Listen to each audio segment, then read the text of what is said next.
John Bosco Serunkuuma y'omu ku batuuze abawangalira mu munisipali y'e Nansana mu disitulikiti y'e Wakiso wetwogerera ye yawangudde ekifo kya meeya owa munisipalite y'e Nansana mu kulonda kw'abameeya okwabaddewo gye buvuddeko. Ku myaka 33 egy'obukulu yameze banne bataano bye yabadde nabo mu lwokaano okwabadde Regina Bakitte yabadde meeya mu kisanja ekigenda okuggwako. Hamidu Nsubge yakwata bendera y'ekibiina kye NRM n'abalala. Ono yabadde kansala wa LC5 akiikirira abatuuze mu ggombolola y'e Nansana ekifo kyabaddemu emyaka 5 egiyise. Nasaba ko wa meeya wa Nansana division naye oluvannyuma nentunuulira struggle gye twali tufrontinze nga bijja kumenya kubanga nali stretchinze nnyo finance nga tutambudde mu bya president nga bwe tukomawo nga bwe tutambula nga stretchinze finances zanga sinungi nga sola bibalansinga nnyo ku lw'obulungi bwa struggle nenkyusa endowooza yange nesimbawo kuba LC5 kansala. John Bosco Serunkuuma oluusi yeeyita Kaana Kambaata okuyingira ebyobufuzi yakutandikira ku ttendekero lya Makerere Institute of Technology East Africa bwe yali asoma amawulire mu mwaka gwa 2019. Ono mu kiseera ekyo ye yali akulembera abayizi ku ttendekero lino ekyamuviirako n'okufuna ekinyegenyege okutandika ebyobufuzi okwesimbawo aweereza abantu mu bitundu by'e Nansana. Genda ku institute eyo weeks 2 abayizi banneesiga okufuuka guild president waabwe mu 2019. Nga nva mu business awo nga bwenzijja mu byokusoma ate nga ntandikiriza okwetaba direct mu byobufuzi by'okwesimbawo. Bw'atandika olugendo lw'ebyobufuzi ebintu tebyasooka kutambula bulungi anti y'omu ku balondebwa ku bifo by'obukulembeze ng'asibiddwa mu kkomera Ruzira. Mu kkomera yasibwa mu mwaka gwa 2020 era y'omu ku bawozesebwa mu kkooti y'amagye oluvannyuma lw'okugulwako omusango nti yasangibwa n'ebyambalo ebyefaananyiriza eby'amagye.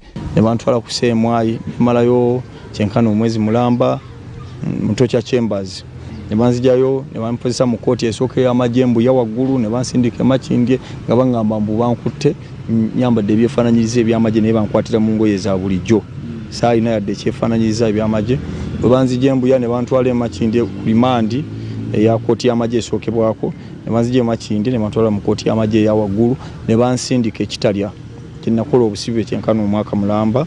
Abantu ne bannonda nga ndi musibe yes. Serunkuuma ono mwana nzaalwa y'Eggomba nga nnyina amuzaala Florence Kampire yafa yakaweza emyaka 3.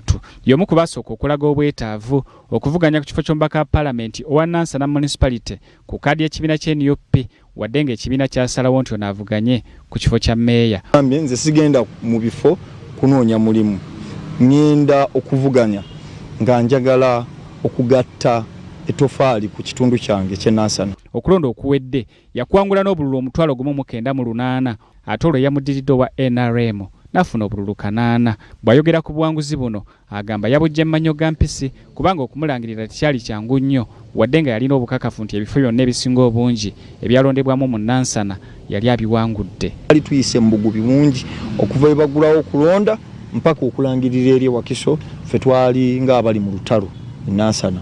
Amagye, jati, polisi, mbagobye wano, obuuse owonye okusibwa byonna nitubiyitamu era tugenda okubala abaleka wongeza okukollectinga diara forms nga teri kifo kyesaawa. Serunkuuma atubulidde nti bingi nnyo byagenda okuteekako essira naddala mbukulembeze bwe nga meeya omulonde nga n'okusingira ddala y'ensonga y'enguudo embi kwagenda okutandikira. Nansana tuyina divisions 2 ng'ogamba ziri disconnected size zimu ne Nansana eyeeno kubanga balakinga infrastructure. So nabasuubiza nti mu buli financial yanja making nga sure nkolayo wakiri kilomita n'okusoba nsenvule mbeko n'enguudo z'enkola eziconnectinga Nansana yeeri ku Nansana yeeri. Kyokka nti n'ensonga ez'okulwanirira eddembe ly'obuntu wakuziteeka ku mwanjo nnyo n'okulaba nti wabawo enkola ennambulukufu mu nsonga y'okusolooza omusolo mu municipality y'e Nansana. Mpeereza abantu b'e Nansana era kale mwasize muteba siboni banyaba batulaba ku telefa